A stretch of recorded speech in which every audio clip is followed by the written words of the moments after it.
Tak milí přátelé, přišla jsem z lesa, přinesla jsem 3 litry borůvek a udělala jsem si takový rychlý knedlíčky, ale na zítřek, dneska večer už jenom ochutnám, protože je 8 hodin pryč. Ale co na to budeme potřebovat?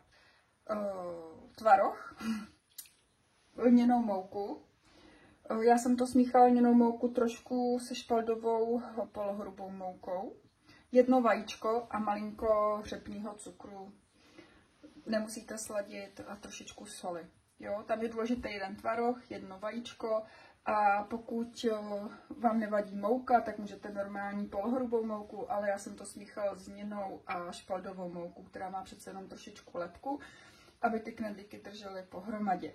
A dala jsem do toho borůvky, udělala jsem váleček a nařezala na takový menší kousíčky a vytvarovala ve válečky. Takže vlastně ty borůvky nemusíte do toho dávat, ale zapracujete do těsta a pak už jenom krájíte a máte rychlé knedlíčky. Já to vlastně měla za 4 hodiny i s vařením. Jo, mezi tím jsem dala vařit vodu a když to začne vařit, tak to vařím necelých 10 minut. Tak. A co teďkom na to? Já jsem si tady rozkrála 1, ale opravdu, protože je večer, tak už nechci jíst, tak to jenom ochutnám. No a dáme si na to, já si na to třeba dám tu lněnou mouku, což je vlastně lněný semínko, dám si na to lněný olej. Já držím 1 rukou mobil, takže mi to nejde. Tak rozšroubujeme trošičku toho lněného oleje.